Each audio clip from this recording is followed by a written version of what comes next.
आप जानते हैं सबसे ज़्यादा खूबसूरत कौन है? तो फ़ोन को फिर से याद करिए, फ़ोन कॉल, फ़ोन और इसी की इक्वल होता है कॉल यानी कि सीएल।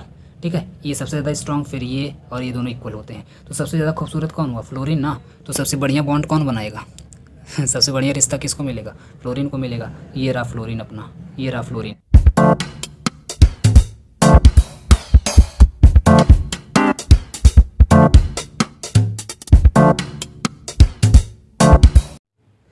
हेलो दोस्तों, स्वागत है आपका आपके अपने यूट्यूब चैनल ओसीसी बाय विपुल सर में।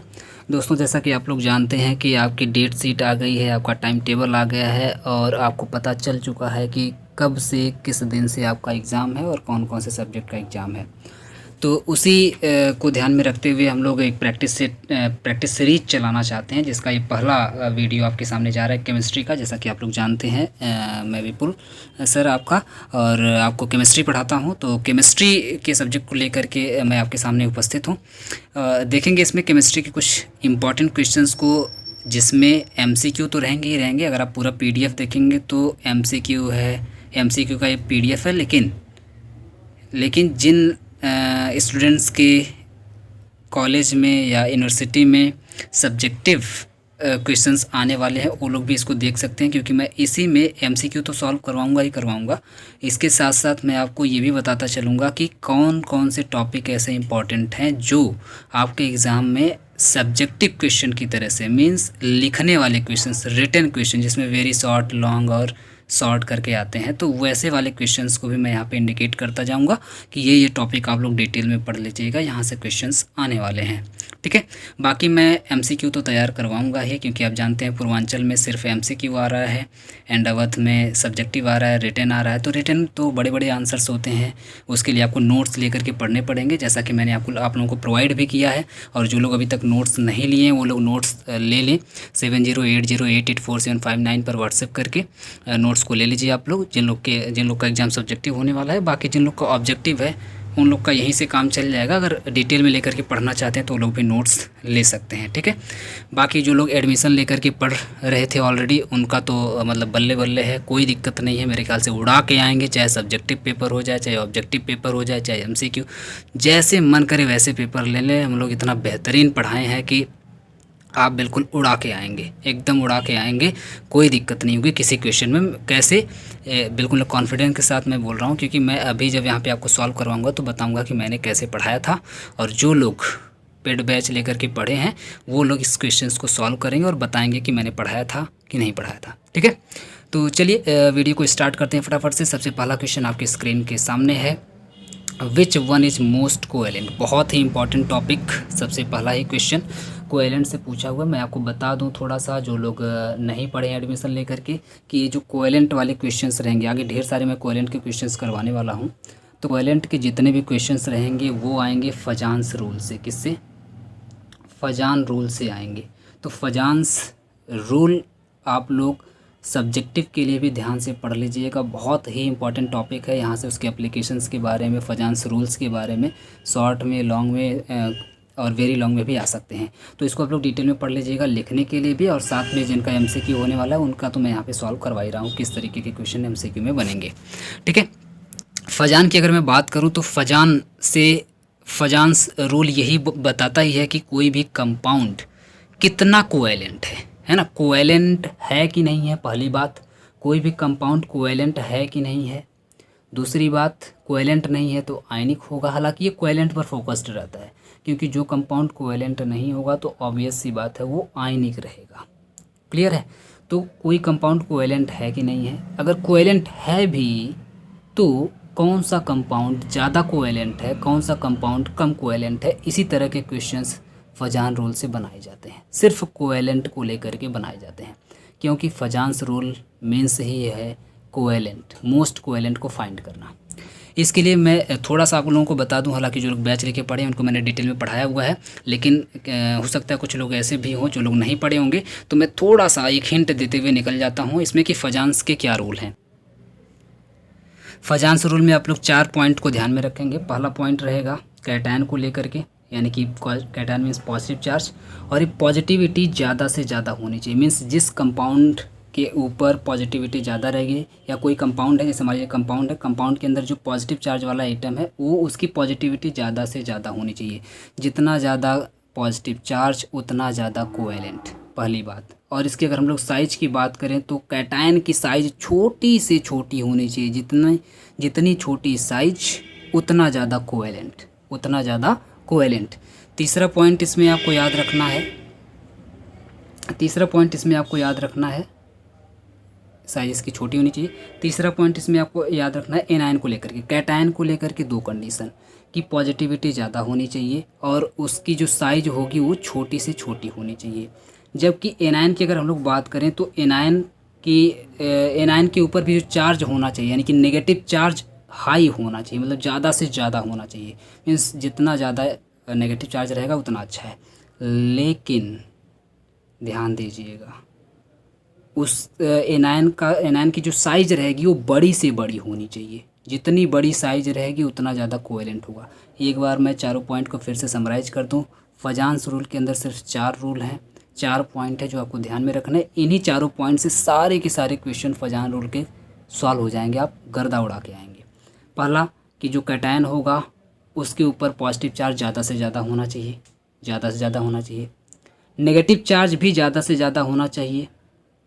पॉजिटिव चार्ज यानी कि कैटायन की साइज़ छोटी होनी चाहिए जबकि एनायन की साइज़ बड़ी होनी चाहिए।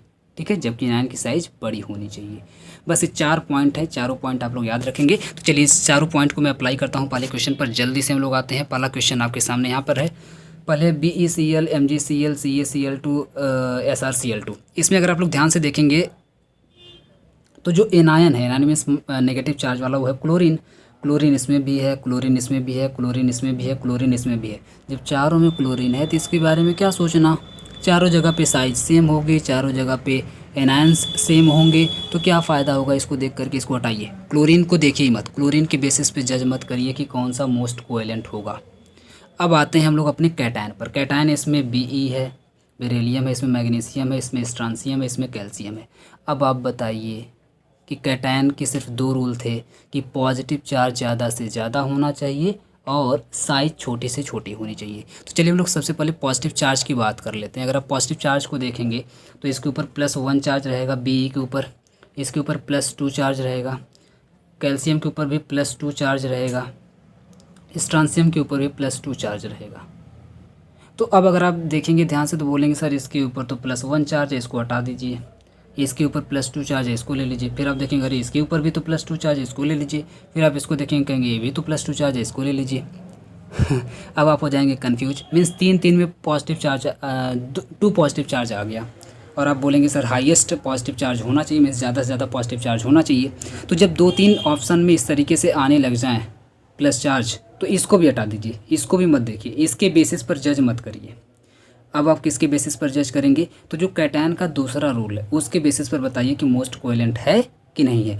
दूसरा रूल क्या है, दूसरा रूल ये है कि कैटायन की जो साइज होनी चाहिए वो कैटायन की साइज होनी चाहिए सबसे छोटी से छोटी।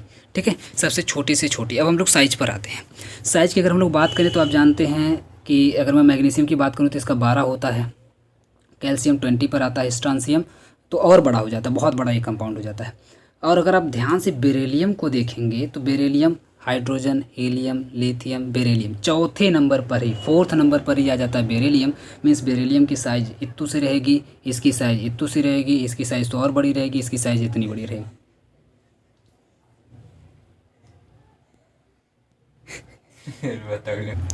तो ये बात क्लियर हो गई कि इसका ऑप्शन कौन सा ऑप्शन सही होने वाला है। तो इसका फर्स्ट ऑप्शन सही होने वाला है क्योंकि इसकी साइज़ छोटी है। तो अब मैं इतना डिटेल में, जैसे जितने भी ढेर सारे फजान्स के क्वेश्चन है तो मैं अब जहाँ भी आएगा तो इसको इतना डिटेल में एक्सप्लेन नहीं करूँगा, अब मैं सीधे बोलता जाऊँगा। ठीक है, अब आते हैं नेक्स्ट क्वेश्चन नंबर 2 पर। क्वेश्चन नंबर 2 पे है आपका डाइपोल मोमेंट से क्वेश्चन है। डाइपोल मोमेंट अगर आप लोग क्लास किए होंगे, फजान रूल भी मैंने बहुत डिटेल में पढ़ाया था आपको ऑनलाइन क्लास में। अगर आप लोग क्लास किए होंगे, जो लोग क्लास किए वो लोग तो बिल्कुल उड़ा रहे होंगे, जो लोग नहीं किए हैं तो उसके लिए क्या ही कर सकते हैं। तो चलिए आते हैं अपने नेक्स्ट क्वेश्चन की तरफ। Question number 2, dipole moment. अगर आप लोग क्लास किए होंगे तब तो आपको बहुत बेहतरीन आ रहा होगा, नहीं किए तो कोई बात नहीं, मैं अभी एक्सप्लेन कर देता हूँ। चलिए दूसरे नंबर पर आते हैं, दूसरे क्वेश्चन पर। तो इसमें पूछा हुआ है सिंपली आपको percentage of ionic character of H B R का ionic character, percentage of ionic character निकालना है। अगर आप लोग क्लास देखेंगे तो उसमें मैंने आपको कुछ फॉर्मूले नोट करवाए थे डाइपोल मोमेंट का। सबसे पहला फार्मूला मैं यहीं पे बता देता हूँ डाइपोल मोमेंट के बारे में, अभी आगे आएगा तो मैं एक्सप्लेन नहीं करने वाला हूँ, ठीक है। तो डाइपोल मोमेंट की अगर मैं बात करूँ तो डाइपोल मोमेंट का फार्मूला होता है E/D। मैंने आपको E/D पढ़ा, ए इक्वल है, ठीक है, E/D मैंने पढ़ाया। कहीं कहीं पर आप देखेंगे E की जगह पे लिखा रहता है Q और D की जगह पे लिखा रहता है R, तो इससे आप कंफ्यूज मत होइएगा, दोनों बात वही है, ठीक है। मैं E/D बोलता हूँ जबकि कई जगह पर Q/R लिखा रहता है, कोई दिक्कत नहीं। E मीन्स होता है इफेक्टिव चार्ज, D मीन्स होता है डिस्टेंस बिटवीन द एटम्स, ठीक है, या between the nucleus of atom, या रेडियस बिटवीन एटम, तो ये बिटवीन टू कंपाउंड। तो ये होता है इसका फॉर्मूला होता है डाइपोल मोमेंट का, ठीक है। डाइपोल मोमेंट यहाँ से हम लोग निकालते हैं। अगर डाइपोल मोमेंट हमको नहीं पता है तो अगर डाइपोल मोमेंट ऐसे अक्सर आप देखेंगे इस तरह के क्वेश्चंस में डाइपोल मोमेंट आपको ऑलरेडी दे दिए जाते हैं। जैसे इस क्वेश्चन में आपको डाइपोल मोमेंट यहाँ पे दे दिया गया है। तो परसेंटेज ऑफ आयनिक कैरेक्टर को कैलकुलेट करने का जो फार्मूला होता है, मैं ये फार्मूला भी आपको एक बार बता दूं। Percentage of ionic character calculate करने का जो फार्मूला होगा, ऊपर तो होगा डाइपोल मोमेंट, ठीक है, डाइपोल मोमेंट होता है। नीचे होता है 100% आपको आयनिक मान करके, है ना, 100% आपको आयनिक मान करके, जैसे एच दिया तो एच को आप 100% आयनिक मान करके डाइपोल मोमेंट उसका निकाल लेंगे, ठीक है। निकाल करके आप यहाँ पे इंटू में 100 कर दीजिए, लास्ट में इंटू 100 से मल्टीप्लाई कर दीजिए। इसका जो आंसर आएगा वही इसका आपका आंसर होगा, यानी परसेंटेज ऑफ आयनिक कैरेक्टर होगा, ठीक है। इसको आप चलिए डाइपोल मोमेंट तो आपको क्वेश्चन में दे दिया गया रहेगा, अक्सर दे दिया जाता है, तो डाइपोल मोमेंट आपको पता चल गया। लेकिन 100% आयनिक, इसको आप कैसे कैलकुलेट करेंगे, 100% आयनिक डाइपोल मोमेंट कैसे आप कैलकुलेट करेंगे, इसको मैं थोड़ा सा आपको एक्सप्लेन कर देता हूँ। हालांकि मैंने क्लास में बहुत डिटेल में पढ़ा है, लेकिन बहुत ही शॉर्ट में मैं जल्दी से एक्सप्लेन कर देता हूँ। जैसे 1 एंगस्ट्रॉम, अक्सर आपको जो डिस्टेंस दी जाएगी वो एंगस्ट्रॉम में दी जाएगी, तो एंगस्ट्रॉम से आपको सेंटीमीटर में चेंज करने के लिए इसको सबसे पहले तो आपको 10⁻⁻8 से मल्टीप्लाई करना पड़ेगा, ये सेंटीमीटर में कन्वर्ट हो जाएगा। आप जानते हैं 1 एंगस्ट्रॉम इक्वल टू 10⁻10 मीटर होता है, और मीटर से सेंटीमीटर में अगर आना है तो 2 पावर और कम हो जाएगा, यानी 10⁻8 हो जाएगा, ठीक है। तो ये आपको यहाँ पे मल्टीप्लाई करके पहले इसको सेंटीमीटर में चेंज कर लेना है, फिर ये जो सेंटीमीटर में आएगा इसको मल्टीप्लाई कर देना है 4.8, ये कांस्टेंट वैल्यू याद रखिएगा, 4.8 इंटू 10⁻10 से, ठीक है, -10, इसको बोलते हैं ESU, यानी कि इलेक्ट्रोस्टैटिक यूनिट। जैसे ही आप इसका मल्टीप्लाई करेंगे, मल्टीप्लाई करते ही इसका जो आंसर आएगा वो आएगा D, यानी कि डीबे में, क्योंकि आप जानते हैं डाइपोल मोमेंट किस में आना चाहिए, डीबे में आना चाहिए, डी में आना चाहिए, ठीक है, डीबे यूनिट होती है डाइपोल मोमेंट की। तो इसमें जैसे ही आ जाएगा वही आपका आंसर हो जाएगा, ठीक है। तो इसको निकाल करके कैलकुलेट करके मैंने बता दिया कि 100% आप आयनिक मान करके कैसे निकालेंगे। फिर जो डाइपोल मोमेंट एक्चुअल में दिया हुआ है यहाँ क्वेश्चन में, इसको आप इसके नीचे इस वैल्यू को रख के और यहाँ इंटू 100 करके आप सॉल्व कर देंगे, आंसर आ जाएगा, ठीक है। तो इसका आंसर मैं आपको बता दूं, आप कैलकुलेट कर लीजिएगा, 10 आएगा, इसका आंसर आएगा 10, आप कैलकुलेट कर लीजिएगा, मैंने प्रोसेस आपको बता दिया है। अब फिर से देखिए, आपसे वही पूछा है, फजान्स रूल पर ही पूछा है, तो इसमें भी 2 आपको कंपाउंड दे दिए हैं, और इसमें फिर से पूछा है कि कौन ज़्यादा कोवेलेंट है, या जो भी इसमें स्टेटमेंट दे करके आपसे पूछा हुआ है। तो मैं आपको बता दूँ इसमें कैसे करना है। ऐसे क्वेश्चंस आते ही सीधे आप डालिए नज़र कैटायन और एनायन पर। कैटायन आप देखिए इसमें एल्यूमिनियम है, इसमें एल्यूमिनियम है, जैसे ही सेम हो जाए तो इसको छोड़ दीजिए, कैटायन को देखिए मत, भूल जाइए कैटायन है भी। आते हैं एनायन पर। एनायन आप देख रहे हैं इसमें क्लोरीन है, इसमें फ्लोरीन है। एनायन जब डिफरेंट हो गया तो इसी पे नज़र डालते हैं और इसी पे रूल अप्लाई करते हैं फजान्स का, एनायन वाला। तो एनायन के लिए 2 कंडीशन होनी चाहिए थी कि एनायन के ऊपर जो चार्ज हो हाई से हाई हो, यानी कि नेगेटिव चार्ज ज़्यादा से ज़्यादा होना चाहिए। तो आप देखेंगे दोनों पर ही नेगेटिव चार्ज, एक नेगेटिव चार्ज आएगा, कोई फ़र्क नहीं पड़ा, इसको हटाइए, चार्ज को हटाइए, चार्ज को हटाइए। अब आते हैं साइज पर। साइज़ की अगर आप बात करेंगे तो आप जानते हैं कि फ्लोरीन की साइज़ छोटी होती है, क्लोरीन की साइज़ इतनी बड़ी होती है।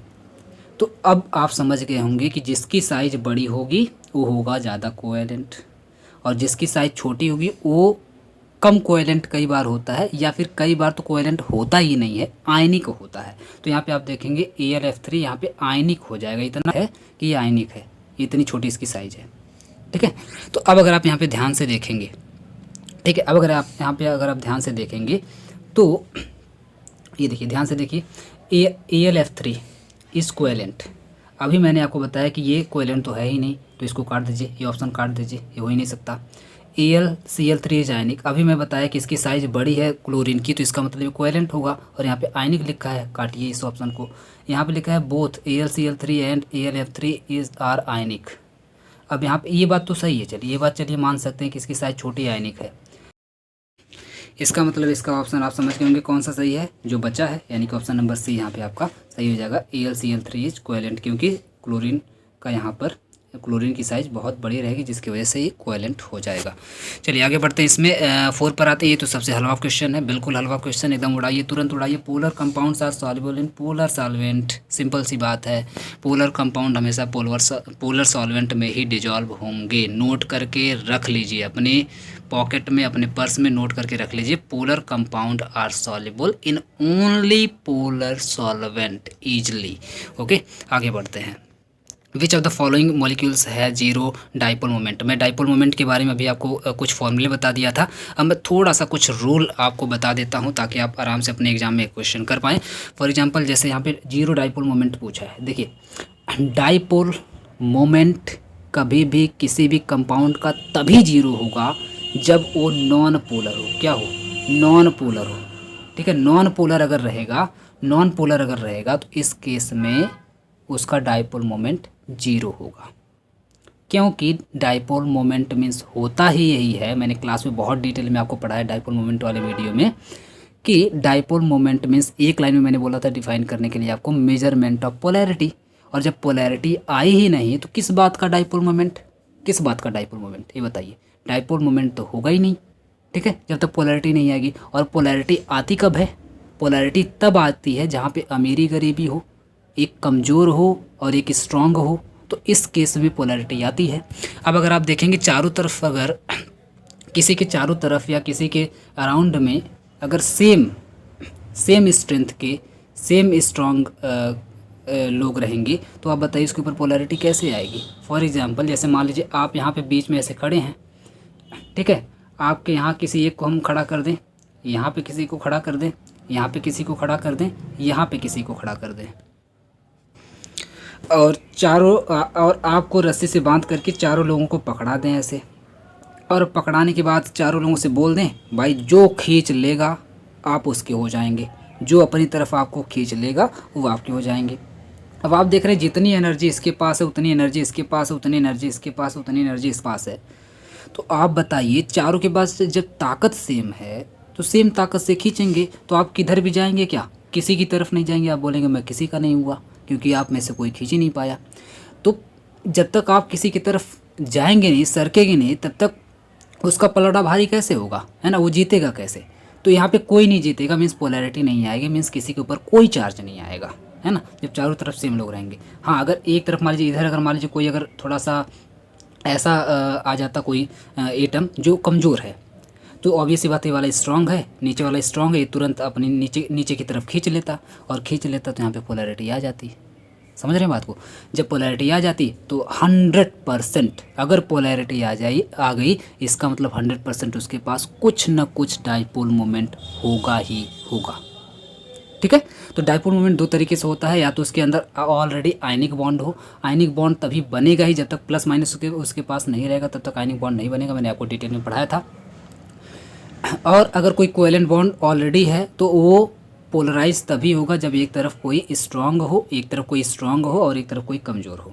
ठीक है, तो जैसे ही पोलराइज होगा वैसे ही आप जानते हैं कि डाइपोल मोमेंट आ जाएगा। तो अब आप इसमें बताइए कौन ऐसा है जो जिसके ऊपर पोलैरिटी नहीं आएगी, है ना, जो पोलराइज नहीं होगा, जिसके ऊपर पोलैरिटी नहीं आएगी, और जब तक पोलैरिटी नहीं आएगी तब तक डाइपोल मोमेंट नहीं होगा। तो आप देखिए इसके पास भी क्लोरीन है, इसके पास भी क्लोरीन है, इसके पास भी क्लोरीन है, इसके पास भी क्लोरीन है, जो खींचने वाला है। ठीक है, लेकिन प्रॉब्लम कहाँ पे है? प्रॉब्लम यहाँ पे है कि इसमें आप देख रहे हैं एक बहुत ही वीक है, बहुत ही कमज़ोर है हाइड्रोजन, इसमें भी एक कमज़ोर है हाइड्रोजन, इसमें भी एक कमज़ोर है हाइड्रोजन। जब तीनों में हाइड्रोजन आ गया तो क्लोरीन इसको खींच नहीं लेगा, ये कितनी ताकत से हाइड्रोजन खींच पाएगा? तो हाइड्रोजन से ज़्यादा स्ट्रॉन्ग यहाँ पे क्लोरीन है जो कार्बन को खींच के अपनी तरफ कर लेगा, सब जगह से कार्बन को खींच के अपनी तरफ कर लेगा, मीन्स पोलैरिटी आ जाएगी। पोलैरिटी आई तो मतलब डाइपोल मोमेंट कुछ ना कुछ हो जाएगा, मीन्स जीरो तो नहीं हो सकता। सिर्फ एक यहाँ पे है जहाँ पे CCl4 है, मीन्स CCl4 में कार्बन के चारों तरफ Cl रहेगा और चारों तरफ जब Cl रहेगा तो आप बताइए चारों तरफ बिल्कुल सेम हो जाएगा, और जब सेम हो जाएगा तो कोई नहीं खींच पाएगा, कोई नहीं खींच पाएगा तो यहाँ पे डाइपोल मोमेंट हो जाएगा जीरो। अगर आप लोग वीडियो देखे होंगे डाइपोल मोमेंट का तो मैंने सेम एग्जांपल लिया था CCl4 का कि ये इसका डाइपोल मोमेंट जीरो होता है। सेम क्वेश्चन देखिए यहाँ पे पूछा हुआ है। ठीक है, आगे बढ़ते हैं। एक बार फिर से डाइपोल मोमेंट का क्वेश्चन एक बार फिर से आ गया है। विच one of the following pairs of molecules will have permanent dipole moment. Dipole moment के बारे में भी मैंने बता दिया कि डाइपोल मोमेंट उसी पे आएगा जहाँ पे पोलैरिटी रहेगी। तो मैं एक चीज़ आपको एकदम दिमाग में घुसा लीजिए, ठूंस लीजिए दिमाग में कि ये जो NO2 है, NO2 के पास परमानेंट डाइपोल मोमेंट होता है। एकदम घुसा लीजिए दिमाग में, ये कैसे होता है मैंने पूरा डिटेल में लेक्चर में आपको पढ़ाया हुआ है। और दूसरी बात यहाँ पे एक है कार्बन डाइऑक्साइड। कार्बन डाइऑक्साइड के ऊपर जीरो डाइपोल मोमेंट होता है, जैसा कि मैंने अभी आपको ऊपर बताया था जीरो डाइपोल मोमेंट कब होता है। क्योंकि कार्बन डाइऑक्साइड है non polar molecule, non polar होने की वजह से इसके ऊपर कोई डाइपोल मोमेंट आता ही नहीं है। ठीक है, तो दो चीज़ घुसा लीजिए। तीसरी चीज़ घुसाइए, चलिए जल्दी से, SiF4 की कंडीशन तो वही होगी ना, CCl4 ये देखिए अभी जो मैंने आपको बताया CCl4 वही वाली तो बात हो गई ना। SiF4 C की जगह पे बस Si कर दीजिए और F4 वही हो गया है ना, Si कर दीजिए F4 वही हो गया, तो बात तो ही होगी ना, चारों तरफ फ्लोरीन हो गए तो कहाँ कौन खींच पाएगा, कहाँ से पोलैरिटी आएगी, कहाँ से डाइपोल मोमेंट आएगा, कुछ नहीं होगा, गोला होगा यहाँ पे। ठीक है, चलिए तो अब आप समझ गए होंगे कि कौन सा ऑप्शन इसमें सही होने वाला है, क्योंकि इसमें SiF4 है तो काट दीजिए, यहाँ पे तो परमानेंट डाइपोल मोमेंट क्या है, इसे यहाँ पे डाइपोल मोमेंट ही नहीं होगा। कार्बन डाइऑक्साइड है तो काट दीजिए, जीरो होगा। यहाँ पे फिर से SiF4 आ गया, कार्बन डाइऑक्साइड आ गया तो काट दीजिए। सिर्फ एक ऑप्शन आपके पास बचता है NO2 एंड O3 का। NO2 के ऊपर परमानेंट डाइपोल मोमेंट होता है एंड O3 के ऊपर भी परमानेंट डाइपोल मोमेंट होता है। ठीक है, तो अब आगे बढ़ते हैं हम लोग इसमें क्योंकि ये दोनों पोलर, यहाँ पे याद रखिएगा, क्योंकि ये दोनों पोलर मॉलिक्यूल है और पोलर मॉलिक्यूल का मतलब होता है डाइपोल मोमेंट उसके पास रहेगा और परमानेंट रहेगा। चलिए अच्छा, आप सोच रहे होंगे कैसे हुआ, तो एक और मैं आपको क्लू इसमें दे ही देता हूँ। हालांकि मैं पूरा डिटेल में लेक्चर नहीं आपको दे रहा हूँ, लेकिन फिर भी मैं आपको बता दे रहा हूँ। अब आगे से मैं नहीं बताऊँगा, अगर आपको पूरा डिटेल में जानना है तो आप लोग एडमिशन लेकर के पढ़ लीजिए। चलिए मैंने एक आपको ट्रिक पढ़ाया हुआ था क्लास में, FON का, फ़ोन का। ठीक है, डाइपोल मोमेंट तब जीरो होता है जब एक तरफ कोई कमज़ोर हो, यानी कि हाइड्रोजन हो, कार्बन हो या ऐसा कुछ हो, और एक तरफ मोस्ट इलेक्ट्रोनेगेटिव एलिमेंट यानी कि ये हो, फ़ोन हो, तब उस केस में 100% मान करके चलिए वहाँ पे डाइपोल मोमेंट होगा ही होगा। लेकिन अगर इसी में से मोस्ट इलेक्ट्रोनेगेटिव एलिमेंट में से ही अगर कोई आ जाता है, दो आ जाता है, तो मान करके चलिए परमानेंट डाइपोल मोमेंट होगा, क्योंकि इन दोनों में होने लगेगी लड़ाई। ये कहेगा मेरे पास सबसे ज़्यादा इलेक्ट्रोनेगेटिविटी है, ये कहेगा मेरे पास सबसे ज़्यादा है, और जब लड़ाई होने लगेगी तो हमेशा एक पोलैरिटी बनी रहेगी जिसकी वजह से परमानेंट डाइपोल मोमेंट आ जाएगा। और इस केस में भी आप देखेंगे कई बार डाइपोल मोमेंट नहीं आता है। कब नहीं आता है? जब एक तरफ कमज़ोर हो और इसके चारों तरफ कोई स्ट्रांग हो। जब चारों तरफ कोई स्ट्रांग होगा तो वहाँ पे कोई पोलैरिटी नहीं आएगी, क्योंकि चारों तरफ सेम हो जाता है। मैंने अभी आपको एक्सप्लेन किया है।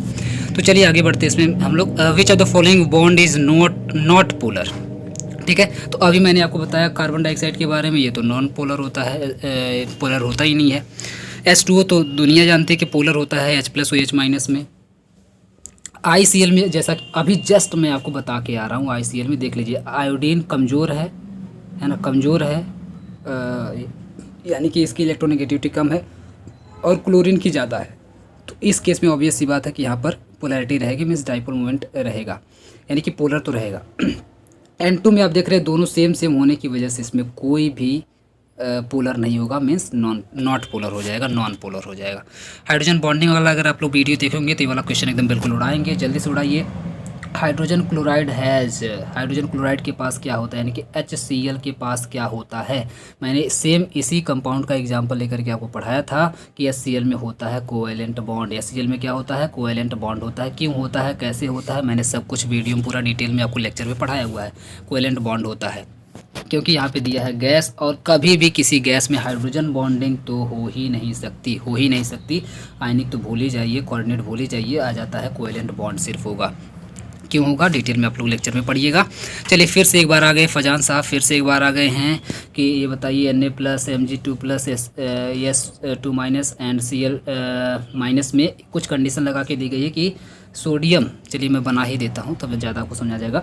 Sodium ion is larger than Mg2+, मान लेते हैं बड़ा वाला है, ये छोटा है। फिर दिया है S2- ion is larger than chloride ion, तो सल्फाइड आयन जो है वो लार्जर है, यानी कि इसको भी बड़ा बना देते हैं और इसको बना देते हैं छोटा। ये रही साइज। अब साइज के आधार पर मैंने अभी आपको फजांस रूल बता दिया था, चारों पॉइंट। अब आप खुद ही बता दीजिए कि विच of the following will be more covalent, सबसे ज़्यादा कोवेलेंट कौन होगा।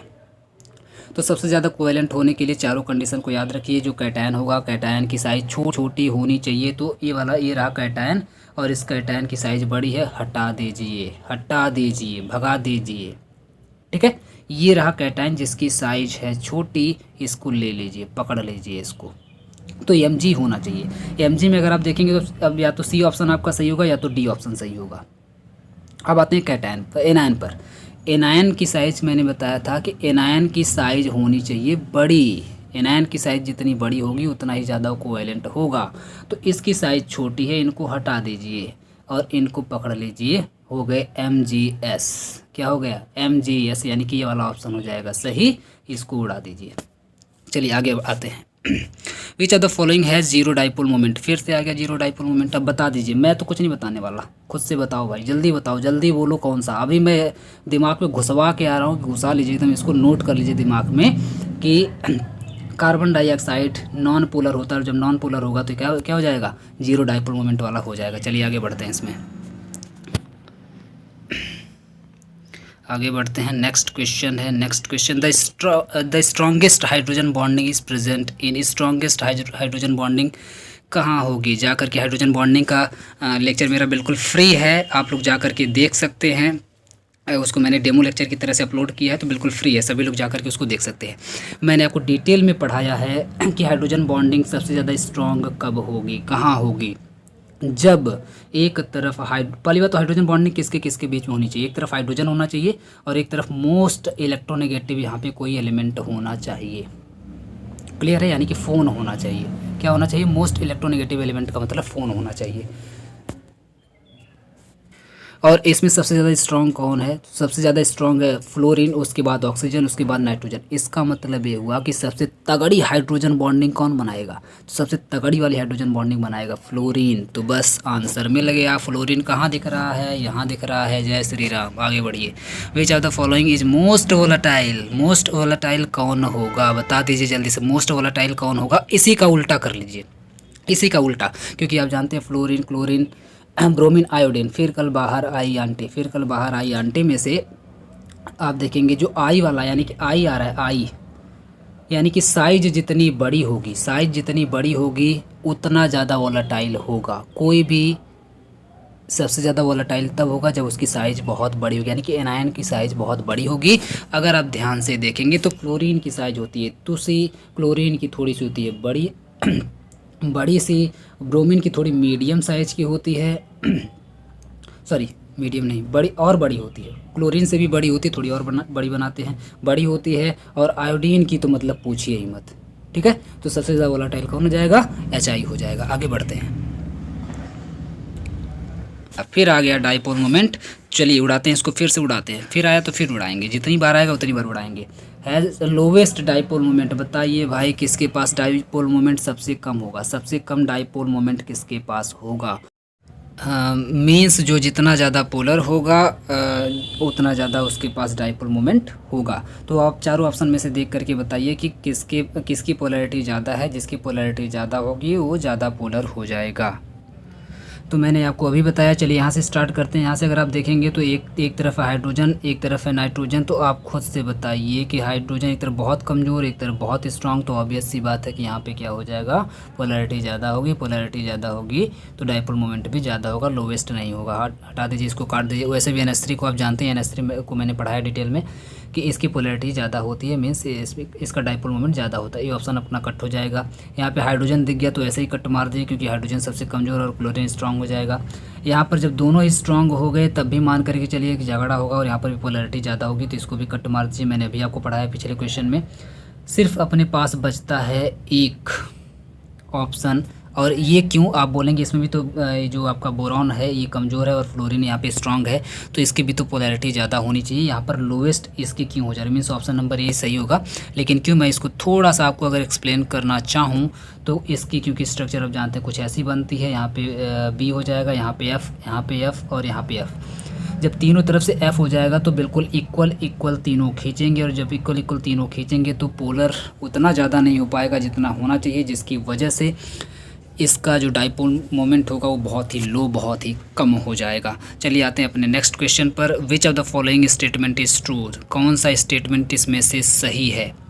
तो HF is lesser polar than HBr, बिल्कुल गलत बात, बिल्कुल गलत बात है। क्यों गलत बात है, क्योंकि आप देख रहे हैं फ्लोरीन की साइज़ छोटी होगी तो ये ज़्यादा होना चाहिए ना, ये ज़्यादा होना चाहिए। Br की साइज़ तो बड़ी होगी तो ये कम होना चाहिए, Br की साइज़ तो बड़ी होगी तो ये कम होना चाहिए। लेकिन ये बोल रहा है कि ये कम है, ये ज़्यादा है, तो बिल्कुल उल्टा बोल दिया। क्योंकि आप जानते हैं फ्लोरीन की साइज़ छोटी है तो ये ज़्यादा पोलर होगा, ब्रोमीन की साइज़ बड़ी है तो ये कम पोलर होगा। तो ये बात बिल्कुल गलत है। Absolutely pure water does not contain any ions, ऐसा कहीं लिखा है क्या कि अगर आप प्योर वाटर पीते हैं तो उस वाटर में H+ और OH- नहीं होगा? ऐसा कोई प्योरीफायर आपके घर में लगा होगा, वाटर प्योरीफायर, ऐसा उसमें लिखा होता है क्या कि अगर आप प्योर वाटर इस्तेमाल करेंगे तो आयनिक नहीं होगा?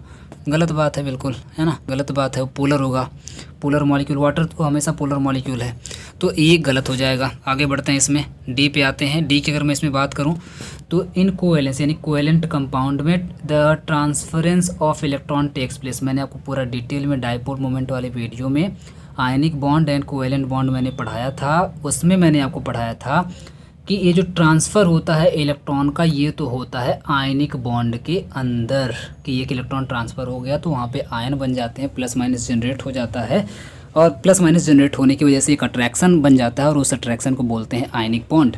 जबकि कोवेलेंट बॉन्ड में तो मैंने बताया कि था कि एक इलेक्ट्रॉन और दोनों की म्यूचुअल शेयरिंग से बनता है कोवेलेंट बॉन्ड। तो यहाँ पर म्यूचुअल शेयरिंग होना चाहिए था, ना कि ट्रांसफ़र होना चाहिए था। तो ये बात बिल्कुल ये भी हो जाती है गलत।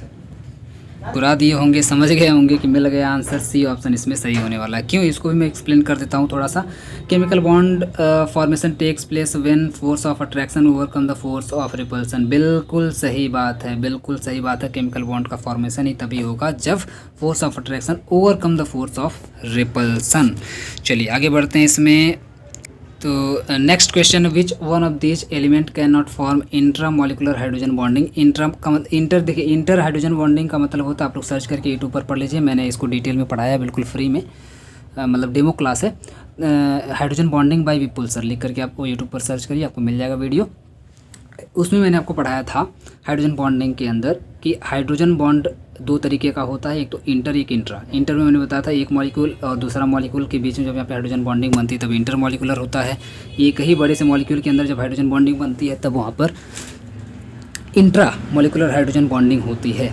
तो इस केस में आप बताइए कि एक ही घर के अंदर हाइड्रोजन बॉन्डिंग बनाने के लिए बहुत ही स्ट्रॉन्ग लोगों की ज़रूरत पड़ेगी, कोई ऐसा जिसकी इलेक्ट्रोनेगेटिविटी बहुत अच्छी हो, बहुत ज़्यादा हो, वही हाइड्रोजन बॉन्डिंग बना पाएगा। जिसकी इलेक्ट्रोनेगेटिविटी कम रहेगी वो बना ही नहीं पाएगा। तो कैसे, इसमें देखते हैं कि इसकी इलेक्ट्रोनेगेटिविटी ज़्यादा है। तो आप जानते हैं फ़ोन का अगर आपको याद होगा, मैंने जो ट्रिक बताया था फ़ोन, FON, फ़ोन में मैंने आपको बताया था फ्लोरीन की सबसे ज़्यादा, ऑक्सीजन की उससे कम, एंड नाइट्रोजन की उससे कम, और नाइट्रोजन के इक्वल ही होता है क्लोरीन, नाइट्रोजन के इक्वल ही होता है क्लोरीन। ये सब बहुत तेज़ी से हाइड्रोजन बॉन्डिंग बनाते हैं।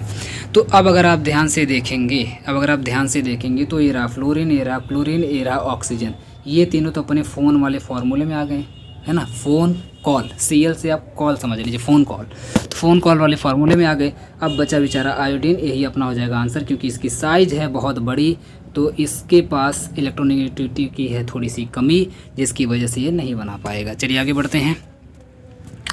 Which of the following species have intra molecular hydrogen bonding. Intra molecular hydrogen bonding कौन सी होगी? सेम क्वेश्चन को मैंने लिया था अपने हाइड्रोजन बॉन्डिंग वाले वीडियो में और मैंने बताया था कि कौन होगा। तो इसका आंसर साफ साफ आपको दिख रहा होगा, जो लोग पढ़े होंगे वो लोग जानते होंगे, ऑर्थो नाइट्रोफिनॉल। क्यों ऐसा? क्योंकि देखिए फिनॉल तो हो नहीं सकता, इसके अंदर कोई इलेक्ट्रोनेगेटिव एलिमेंट ही नहीं है। पैरानाइट, लड़ाई सिर्फ दो लोगों में, ये भी नहीं हो सकता, लड़ाई सिर्फ दो लोगों में, ऑर्थो होगा कि पैरा होगा। तो मैं आपको बता दूं, ये रहा आपका बेंजीन, और बेंजीन के ऊपर ये रहा फिनॉल, और फिनॉल के बाद जब आप यहाँ पे नाइट्रो लगा देते हैं, नाइट्रो जब आप लगा देते हैं तो ये हो जाता है नाइट्रोफिनॉल, और यहीं पे होती है हाइड्रोजन बॉन्डिंग। ठीक है, यहीं पे होती है हाइड्रोजन बॉन्डिंग। ये अभी ऑर्थो पोजीशन पर था, तो क्योंकि इसके करीब था, ये दोनों करीब थे, और जब करीब रहेंगे, सॉरी, ये दोनों जब करीब रहेंगे तो करीब रहने के सेंस में अट्रैक्शन तेज़ी से होगा। जब कोई पास पास रहेगा तो प्यार मोहब्बत होगा ना, मतलब जल्दी से होगा, जल्दी से इसमें हाइड्रोजन बॉन्डिंग बन जाएगी। लेकिन अगर पैरा पोजीशन ये है, अगर यहाँ पे रहता तो यहाँ से कैसे बताइए हाइड्रोजन बॉन्डिंग बनेगी? तो यहाँ पे हाइड्रोजन बॉन्डिंग नहीं बन पाती, जिसकी वजह से पैरा वाला कट गया, तो सिर्फ बचा ऑर्थो अपना सही जवाब। चलिए अब आते हैं नेक्स्ट क्वेश्चन पर। Next question, which of the following has maximum ionic character. वही बात, फजान रूल लगा दीजिए, आपको पता चल जाएगा। फजान रूल में मैंने आपको पढ़ाया था कि कोवेलेंट बॉन्ड मोस्ट कोवेलेंट कौन होगा। तो मोस्ट कोवेलेंट होने के लिए कैटायन की क्या शर्त है, एनायन की क्या शर्त है, मैंने शुरू में ही आपको बताया। तो वही उसी का उल्टा कर दीजिए, यहाँ पे आयनिक पूछ दिया है ना, तो उसी का उल्टा कर दीजिए, क्योंकि कोवेलेंट के लिए शर्त थी, उसी की उल्टी अगर आप शर्त कर देंगे तो हो जाएगी आयनिक की।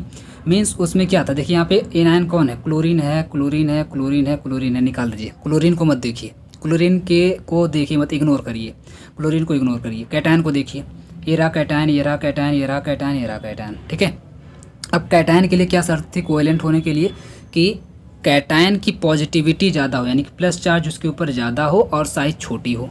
इसी का उल्टा कर दीजिए, ये कोवेलेंट के लिए था। आयनिक के लिए इसी का उल्टा कर दीजिए, मीन्स पॉजिटिव चार्ज कम हो और साइज़ बहुत बड़ी हो, है ना, बहुत बड़ा उसका मुंह हो, तो इस केस में हो जाएगा आयनिक। अब देखिए किसकी साइज़ सबसे बड़ी है, लिथियम की तो छोटी होती है, इसके बाद सोडियम की होती है, इसके बाद पोटेशियम, और सबसे बड़ी होती है सीजियम की। यहाँ पे CS लिखा है सीजियम की, तो जैसी बात अपना आंसर कौन सा हो जाएगा, D वाला। चलिए आगे बढ़ते हैं।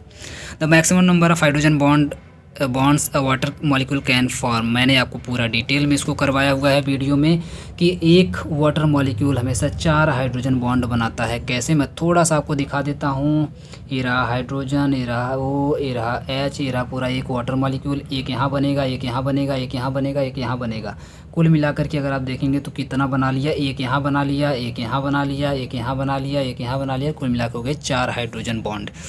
Which of the following ions has highest polarizing power. तो मैं आपको बता दूं, जिसके ऊपर पॉजिटिव चार्ज जितना ज़्यादा होगा उसका पोलराइजिंग पावर भी उतना ही ज़्यादा होगा। फॉर एग्जांपल आप देख रहे हैं सोडियम के ऊपर सिर्फ 1 प्लस चार्ज, काट दीजिए, 2 प्लस चार्ज काट दीजिए, 2 प्लस चार्ज काट दीजिए, 3 प्लस चार्ज, यस मिल गया, बिल्कुल उड़ा दीजिए, गर्दा उड़ा दीजिए, बिल्कुल टिक करिए, आगे बढ़िए और कमेंट करते रहिए। नहीं तेरी कोई गारंटी नहीं है आपको आएगा कि नहीं आएगा, क्योंकि कमेंट करेंगे तभी छपेगा। अगर दिमाग में छापना है तो कमेंट करिए। वीडियो कैसा जा रहा है, जो इसके आंसर है उसको कमेंट करिए, कमेंट बिल्कुल करते रहिए। कमेंट नहीं करेंगे तो मेरी कोई गारंटी नहीं है। The dipole moment of CO2 molecule is than H2O molecule. देखिए H2O मॉलिक्यूल आप जानते हैं पोलर मॉलिक्यूल होता है। पोलर होने का मतलब है कि इसका डाइपोल मोमेंट ज़्यादा होगा। और कार्बन डाइऑक्साइड को मैं अभी आपको दिमाग में घुसवा के आ रहा हूँ, मैं बोल रहा हूँ तब से कि कमेंट करिए, कमेंट करिए। तो अगर आप कमेंट किए होंगे तो आपके दिमाग में छपा होगा। कार्बन डाइऑक्साइड होता है नॉन पोलर, इसका मतलब इसका डाइपोल मोमेंट हो जाएगा गोला। तो आप जानते हैं ये हो जाएगा गोला, नहीं कम हो जाएगा, इसका डाइपोल मोमेंट हो जाएगा कम, इसका डाइपोल मोमेंट हो जाएगा ज़्यादा, क्योंकि होता है पोलर और ये होता है नॉन पोलर। तो इस केस में मैं आपको बता दूं, यहाँ पे लिख दीजिए लेस, है ना, लेस देन लगा दीजिए, less than H2O molecule. In a molecule having resonance the structure processing least energy पर फोकस करिए। कहीं पर आपको लिखा हुआ मिल जाए लीस्ट एनर्जी, कम एनर्जी, तो आप तुरंत एक बुड्ढे को याद करिए, है ना। कोई अगर ओल्ड मैन है कोई अगर बूढ़ा आदमी है तो आप बताइए उसकी एनर्जी ज़्यादा होगी कि कम होगी। आप उसको बोलेंगे अंकल चलिए आइए आपको दौड़ाते हैं ना, उसको रेस में लेके जाएंगे, दौड़ेगा नहीं? दौड़ेगा, है ना? अंकल है तो दौड़ेंगे नहीं? दौड़ेंगे। क्यों नहीं दौड़ेंगे? क्योंकि उनकी एनर्जी है ज़्यादा, सॉरी उनकी एनर्जी है कम, उनके पास एनर्जी है ही नहीं, तो दौड़ेंगे नहीं। इसका मतलब वो है स्टेबल। इसका मतलब क्या है? स्टेबल हो गए, स्टेबिलिटी उनकी ज़्यादा हो गई। तो यहाँ पे लिख दीजिए more stable, energy is stable. ठीक है। In a molecule having resonance the structure possessing least energy is most stable. यहाँ पे लिख दीजिए कि उसकी स्टेबिलिटी ज़्यादा हो जाएगी, जिसके अंदर एनर्जी कम रहेगी रेजोनेंस में। आगे बढ़ते हैं एल्यूमिनियम 3+। ये अभी मैं जस्ट आपको करवा के आ रहा हूँ कि पॉजिटिव चार्ज ज़्यादा मीन्स पोलराइजिंग पावर ज़्यादा, यानी कि greater than sorry aluminium 3+ has more polarizing power than sodium ion. तो आगे बढ़ते हैं stability of ionic solid. Stability of ionic solid is directly proportional to the lattice energy. Lattice energy जितनी ज़्यादा होगी आयनिक सॉलिड की स्टेबिलिटी उतनी ही ज़्यादा होगी। Lattice energy is determined by the use of lattice energy का अगर आप लोग वीडियो देखेंगे तो उड़ा रहे होंगे, बिल्कुल जो लोग देखें उड़ाएं, फटाफट से उड़ाते जाइए। Lattice energy is determined by the use of lattice energy को सिर्फ एक ही बहुत ही आसान क्वेश्चन है, एक ही तरीके से डिटरमाइन किया जाता है, बॉर्न हैबर साइकिल। तो यहाँ पे भर दीजिए बॉर्न हैबर साइकिल। आगे बढ़ते हैं इसमें, अब आते हैं ट्रू फॉल्स पर। ये इसमें ट्रू फॉल्स आपको लगाना है। True false, H2O has zero dipole moment. ये सही बात है कि अभी मैं आपको पढ़ा के आ रहा हूँ यहाँ पे भी फिल इन द ब्लैंक्स में भी कि H2O पोलर होता है, पोलर होने की वजह से इसका डाइपोल मोमेंट होता है। तो जीरो क्यों लगा दिया भाई? फॉल्स है, फॉल्स लगाइए, इसको काटिए इसको। Boiling point of HF is more then that of H2O। बिल्कुल गलत बात, बिल्कुल गलत बात। अभी मैं आपको पढ़ा के आ रहा हूँ कि H2O के पास कितना हाइड्रोजन बॉन्डिंग होती है? 4 होती है। HF कितनी भी कोशिश करेगा, एक इधर से बनाएगा, एक इधर से बनाएगा, यानी कि 2 ही हाइड्रोजन बॉन्डिंग बना पाएगा। इसके पास हाइड्रोजन बॉन्डिंग 2। अब अगर आप बॉयल करना चाहेंगे तो वाटर को अगर आप बॉयल करेंगे तो 4 हाइड्रोजन बॉन्डिंग को तोड़ना पड़ेगा। HF को अगर आप बॉयल करेंगे तो 2 हाइड्रोजन बॉन्डिंग तोड़नी पड़ेगी। तो बताइए कि इसको बॉयल करना आसान होगा? HF को आसान होगा। और यहाँ पे उल्टा लिख दिया है HF ज़्यादा है H2O कम है, जबकि H2O ज़्यादा है HF कम है, तो ये भी हो जाएगा फॉल्स। ये दोनों ही हो जाएंगे false. If a molecule has large number of polar bonds then it is expected to have largest dipole moment. देखिए डाइपोल मोमेंट मीन्स होता है डिग्री का मेजरमेंट। मैं अगर आपका डाइपोल मोमेंट आप लोग जा करके पढ़ लीजिए, हालांकि ये नहीं पढ़ पाएंगे क्योंकि ये लॉक होगा, वीडियो लॉक होगा। जो लोग एडमिशन लिए हैं वो लोग पढ़े होंगे, जो लोग नहीं लिए फटाफट से एडमिशन लेकर के पढ़ लें। लार्जेस्ट डाइपोल मोमेंट की अगर मैं बात करूं तो डाइपोल मोमेंट में मैंने आपको बताया था, dipole moment means measurement of degree of polarity. तो पोलैरिटी की डिग्री मेजर की जाती है कि कोई कितना ज़्यादा पोलर है। ये नहीं मेजर किया जाता है कि आपके पास ढेर सारी पोलर बॉन्ड है तो इसका मतलब ये हुआ कि आपका डाइपोल मोमेंट बहुत ज़्यादा होगा। गलत बात है, ठीक है, गलत बात है। पता चला कि किसी के पास एक ही पोलर बॉन्ड है और इतना तगड़ा है कि बिल्कुल एकदम उड़ा दे रहा है, तो इसका मतलब उसका डाइपोल मोमेंट ज़्यादा हो जाएगा। तो डिग्री मेजर की जाती है, ये भी हो जाएगा फॉल्स। ये भी क्या हो जाएगा? फॉल्स हो जाएगा। आगे बढ़ते हैं। Sodium chloride is more covalent than cuprous chloride. बिल्कुल गलत बात है, बिल्कुल गलत बात है ये। Sodium chloride NaCl is more covalent नहीं। पहली बात तो अगर आप लोग फिर से डाइपोल मोमेंट का अगर आप लोग वीडियो देखेंगे तो उसमें मैंने साफ साफ बताया कि NaCl पहली बात तो कोवेलेंट है ही नहीं। NaCl तो आयनिक है, यही गलत हो गया, यही ये फॉल्स हो गया। NaCl सोडियम क्लोराइड तो पहली बात आयनिक बॉन्ड बनाता है, कोवेलेंट तो बनाता ही नहीं है, क्योंकि sodium Na plus charge and Cl minus होता है, प्लस माइनस के बीच में यहाँ पे बॉन्ड बनता है। तो बताइए कोवेलेंट कहाँ बना? तो ये हो जाएगा फॉल्स। नेक्स्ट पूछा है आपसे, mercury sulphide is ionic in nature. बिल्कुल गलत बात है, मरकरी सल्फाइड आयनिक नहीं होता है, कोवेलेंट होता है। काट दीजिए, ये भी हो जाएगा फॉल्स। इधर सब तो फॉल्स ही दिया है, ट्रू भी दिया है कि नहीं दिया इसमें? The compound dissolve in water if hydration energy is more than, मिल गया, ट्रू मिल गया। सॉरी ये ट्रू है, ये ट्रू है, ठीक है, ये ट्रू है। कैसे ट्रू है मैं आपको समझाता हूँ। The compound dissolves in water, यानी कोई कंपाउंड को अगर वाटर में डिजॉल्व करते हैं, if hydration energy is more then lattice energy, यानी कि कोई भी कंपाउंड वाटर में तभी डिजॉल्व होगा जब उसकी हाइड्रेशन एनर्जी ज़्यादा हो देन लैटिस एनर्जी, यानी कि लैटिस एनर्जी कम हो, हाइड्रेशन एनर्जी ज़्यादा हो। तो हाइड्रेशन एनर्जी जिसकी ज़्यादा रहेगी वो वाटर में जल्दी से डिजॉल्व हो जाएगा। कॉमन सेंस की बात है, ये हो जाएगा ट्रू। चलिए आगे बढ़ते हैं। अब आते हैं अपने दूसरे तरह के, एक ये दूसरी बुक के क्वेश्चन है। अभी तक कृष्णा पब्लिकेशन चल रही थी, अभी दूसरी बुक के क्वेश्चंस हैं, इसको भी मैं करवा देता हूँ फटाफट से। चलिए, पूछा है आपसे the polarising power of the following cations increase in the order, यानी कि पूछा है आपसे, 1 मिनट में क्वेश्चन को सेट कर लूँ, ठीक है, वो कट जा रहा है। चलिए देखिए, लिखा है the polarising power of the following cations increases in order, यानी कि किस ऑर्डर में ये इंक्रीज करते हैं, मतलब यहाँ पे जो ऑर्डर लिखा है इसमें से कौन सा ऑर्डर है ये आपको बताना है पोलराइजिंग पावर का।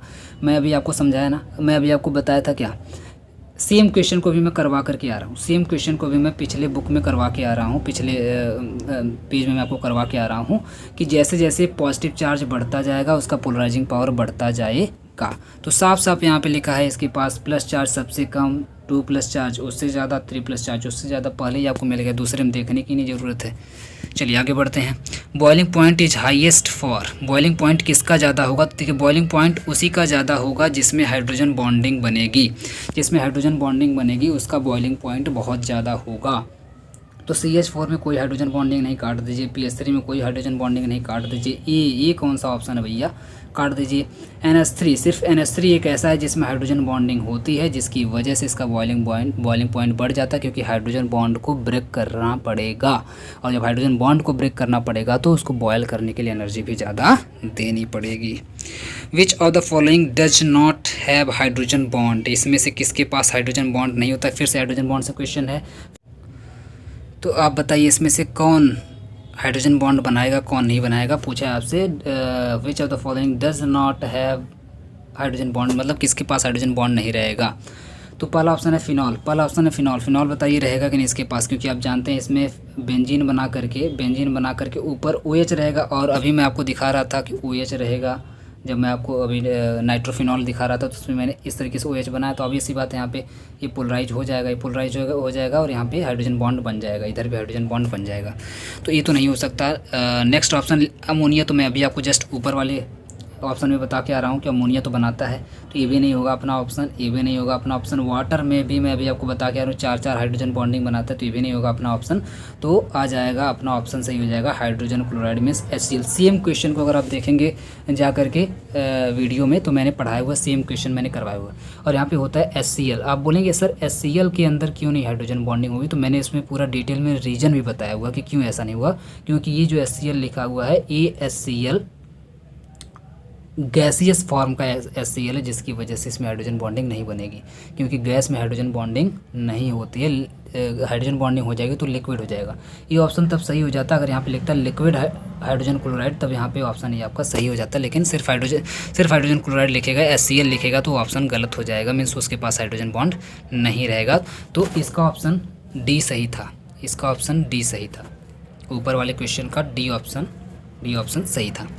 आगे बढ़ते, the hydrogen bond is strongest in, ये देखिए क्वेश्चन कई बार आपसे पूछा भी गया है अवध में।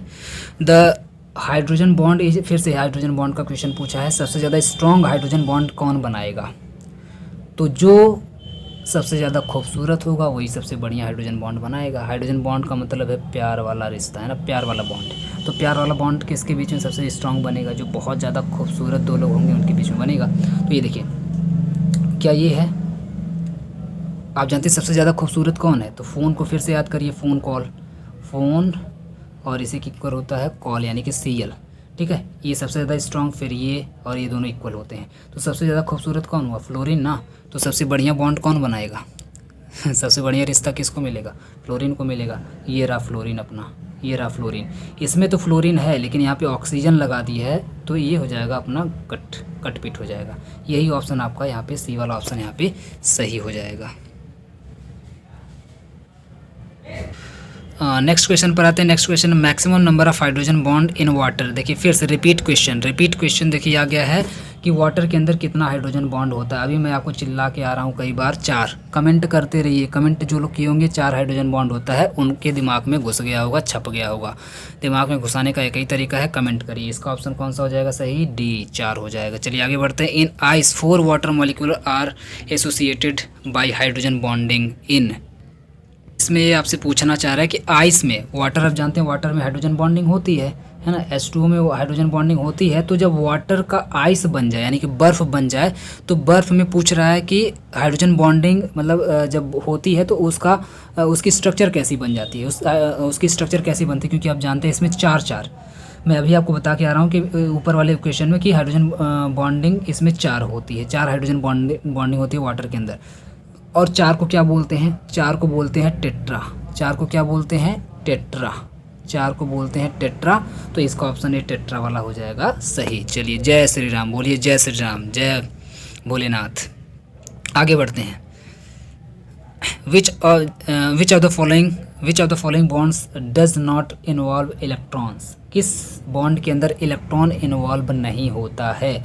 एक इलेक्ट्रो कोवेलेंट बॉन्ड, यहाँ पर तो इलेक्ट्रॉन पहले ही लगा दिया, काट दीजिए। कोवेलेंट बॉन्ड में आप जानते हैं 2 इलेक्ट्रॉनों की शेयरिंग होती है, काट दीजिए, प्यार से काटिए, एकदम प्यार से काटिए। कोऑर्डिनेट बॉन्ड में आप जानते हैं कि दो इलेक्ट्रॉन एक ही के थ्रू दिए जाते हैं, एरो लगा करके काट दीजिए, प्यार से काटिए, तीनों को बिल्कुल एकदम प्यार से काटिए। जब प्यार से आप काट देंगे तो कौन बचेगा, हाइड्रोजन बॉन्ड कहते हैं। हाइड्रोजन बॉन्ड सिर्फ एक अट्रैक्टिव बॉन्ड है, इसमें कोई भी इलेक्ट्रॉन का ट्रांसफ़र नहीं होता है, इसमें कोई भी इलेक्ट्रॉन का ट्रांसफ़र नहीं होता है। अब बोलिए हाँ, एकदम सही बता रहे हैं ना, सही बता रहे हैं कि नहीं बता रहे हैं, बोलिए बिल्कुल हाँ करते जाइए, हाँ बिल्कुल करते जाइए। सही है कि नहीं, सही है कि नहीं, हाँ करते जाइए। Lattice energy is determined long, ये lattice energy is determined long. Nitro cycle, carbon cycle, Carnot cycle, फिर से आ गया वही आ गया कि वो ये पूछना चाह रहा है कि लैटिस एनर्जी किसके थ्रू डिटरमाइन की जाती है, ये पूछा जा रहा है। तो एक ही तरीका है, मैं अभी आपको बता के आ रहा हूँ कि लैटिस एनर्जी को डिटरमाइन करने का एक ही तरीका है, बॉर्न हैबर साइकिल। बोलिए हाँ। चलिए आगे बढ़ते हैं। हाँ बोलते रहिए, आगे बढ़ते हैं। Which among the following statement is contrary to Fajans rule. फिर से आ गया Fajans rule about covalent character of the bonding interaction among ions. तो एक क्वेश्चन फिर से आपसे पूछा है, Fajans rule about covalent character. Fajans rule के अकॉर्डिंग कोवेलेंट कैरेक्टर को इसमें डिटरमाइन करता है। चलिए पहले ऑप्शन पढ़ते हैं तब समझ में आएगा। फर्स्ट ऑप्शन इसमें अगर हम लोग देखें तो high charge on it's increases covalent character. ठीक है, कोवेलेंट कैरेक्टर को तब इंक्रीज होता है जब high charge of on ions, यानी कि चार्ज उस पे हाई होता है, इधर क्या दिया था एक बार क्वेश्चन को देख लेते हैं। अच्छा पूछा था which among of the following statement is contrary to Fajans rule. अब यानी फजान्स रूल के अकॉर्डिंग कौन सा ऑप्शन सही है। About covalent character of the bonding interaction among ions. चलिए, high charge on ions increases covalent character, यानी कि चार्ज जब बढ़ेगा तो कोवेलेंट कैरेक्टर भी बढ़ेगा। ये बिल्कुल सही बात है, क्योंकि आप जानते हैं कैटायन का चार्ज भी बढ़ता है, एनायन का चार्ज भी बढ़ता है। फजान्स रूल के अंदर मैं आपको शुरू में ही एकदम बता दिया था। तो ये ऑप्शन बिल्कुल सही। वहाँ पे कंट्रेरी पूछा ना, कंट्रेरी का मतलब होता है कि जो सही है वो ऑप्शन नहीं आपका सही होगा मीन्स जो गलत है उसको बताना है, तो ये बात बिल्कुल सही होगी, तो ये ऑप्शन आपका सही नहीं होगा। आप कन्फ्यूज मत होइएगा, मतलब आपको ये बताना है इसमें से कौन सा स्टेटमेंट गलत है, तो ये सही है। आगे बढ़ते हैं। Covalent character is greater with smaller ion, यानी कि कोवेलेंट कैरेक्टर ज़्यादा होता है कब, जब स्मॉलर एनायन जब आपका स्मॉलर हो। तो ये बिल्कुल गलत बात है, मैं अभी आपको बता के आ रहा हूँ कि क्या होना चाहिए, कैटायन भी ज़्यादा होना चाहिए, एनायन भी ज़्यादा होना चाहिए। तो यही आपका ऑप्शन सही हो जाएगा, क्योंकि गलत बात है। और आपसे वही पूछा था कौन सा कंट्रेरी, यानी कि कौन सा आपका गलत है, तो यही ऑप्शन आपका सही हो जाएगा। बाकी अगर आप देखना चाहते हो देख लीजिए। Covalent character is greater with large anion, बिल्कुल सही बात है, तो ये ऑप्शन आपका नहीं होगा, क्योंकि इसमें गलत बात बतानी थी। Cation with 8 electron configuration gives more covalent character compare to the those of 18 electron, बिल्कुल सही बात है, ये भी बिल्कुल सही बात है। तो जो सही बात है वो आपका ऑप्शन होगा नहीं, एक ही यहाँ पे गलत बात थी, जो कि वही आपका ऑप्शन सही था। आगे बढ़ते हैं। विच one of the following anionic solid है लैटिस एनर्जी। तो लैटिस एनर्जी से क्वेश्चन पूछा हुआ है और पूछा है कि देखिए, अब मैं आपको बता दूं कि जो लोग सब्जेक्टिव वाले हैं वो लोग लैटिस एनर्जी को ठीक से तैयार, जैसे लॉन्ग क्वेश्चन आपसे पूछे जाएंगे, सब्जेक्टिव क्वेश्चन आपसे पूछे जाएंगे, फजांस रूल हो गया, हाइड्रोजन बॉन्डिंग हो गई, ये सब टॉपिक आप लोग लिखते जाइए। ये सब टॉपिक आपको तैयार करना है सब्जेक्टिव के लिए, ठीक है। ऑब्जेक्टिव में तो करवा ही रहा हूँ, सब्जेक्टिव के लिए सारी टॉपिक आपको तैयार करना है। यहाँ से क्वेश्चन आएगा 100% आएगा, मैं आपको बता रहा हूँ। फजान रूल हो गया, हाइड्रोजन बॉन्डिंग हो गई, लैटिस एनर्जी हो गई, डाइपोल मोमेंट हो गया, ठीक है, डाइपोल मोमेंट हो गया, वांडरवाल फोर्स हो गया, वांडरवाल फोर्स हो गया। यहाँ से डेफिनेटली क्वेश्चन आएंगे, लॉन्ग वाले क्वेश्चन आएंगे, लिखने वाले आएंगे, सब्जेक्टिव वाले आएंगे। ये सारे टॉपिक आप लोग तैयार कर लीजिएगा।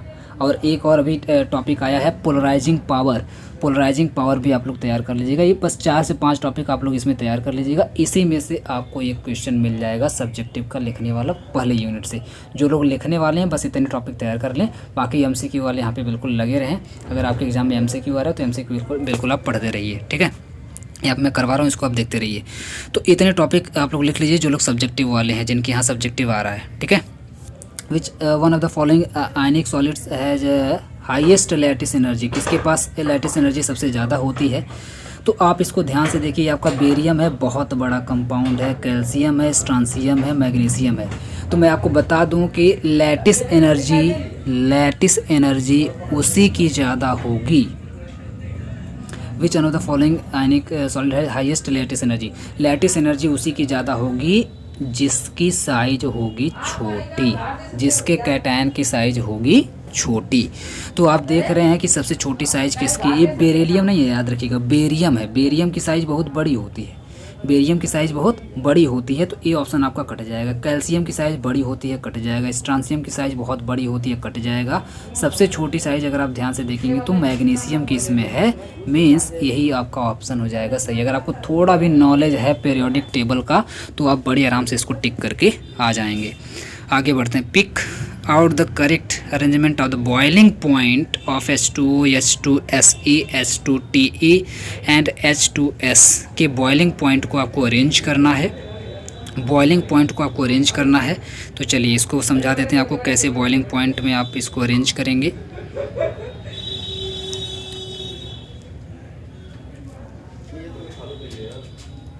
बता दूं, इस क्वेश्चन को भी करने के लिए आपको थोड़ा सा पीरियोडिक टेबल का नॉलेज होना चाहिए। आप लोग जाकर के ग्रुप 16 को देखिए, अगर आपके पास पीरियोडिक टेबल है तो आप ग्रुप 16 को ध्यान से जाकर के देखिए, तब आपको उसमें पता चलेगा। इसमें आप देखेंगे, देखिए पहले तो मैं आपको बता दूं एक बेसिक सा नॉलेज, ये भी हाइड्रोजन बॉन्डिंग का ही क्वेश्चन है कि H2O में आप जानते हैं हाइड्रोजन बॉन्डिंग होगी, तो इसको और भी 4 हाइड्रोजन बॉन्डिंग होती है, जिसकी वजह से इसको बॉयल करना तो आसान काम नहीं। मीन्स H2O का बॉइलिंग पॉइंट तो सबसे ज़्यादा होने वाला, जो कि चारों ही ऑप्शन में डाल दिया ताकि आप इससे कर ही ना पाएँ। दूसरी बात, अगर आप लोग जाकर के वीडियो देखेंगे हाइड्रोजन बॉन्डिंग वाला, तो उसमें मैंने आपको करवाया कि H2O में हाइड्रोजन बॉन्डिंग होती है इसीलिए लिक्विड होता है, जबकि H2S में हाइड्रोजन बॉन्डिंग नहीं होती है इसीलिए गैस होता है। तो अगर आपको ये जहाँ पता चला कि H2S में हाइड्रोजन बॉन्डिंग ना होने की वजह से गैसियस फॉर्म में होता है, तब तो गैस को हीट क्या करना है ना, गैस को बॉयल करने में कौन सी बहुत बड़ी मेहनत करनी है। इसका मतलब ये हुआ कि ये H2S तो सबसे पीछे रहने वाला है, H2S सबसे पीछे रहने वाला है क्योंकि ये गैस है, ठीक है। जैसे ही 2 बात आपकी क्लियर हुई वैसे ही 2 ऑप्शन आपके कट जाते हैं, क्योंकि अगर आप ध्यान से देखेंगे ऑप्शंस को, अपने आप ध्यान से अगर देखेंगे तो ऑप्शन में आपकी सबसे लास्ट में H2S सिर्फ 2 ही ऑप्शन में है, बाकी 2 ऑप्शन में अलग अलग है, तो ये दोनों ही ऑप्शन पहले ही कट कर दीजिए। अब आपके पास सिर्फ या तो A सही होगा या तो B सही होगा। अब देखते हैं कौन सा ऑप्शन इसमें सही है।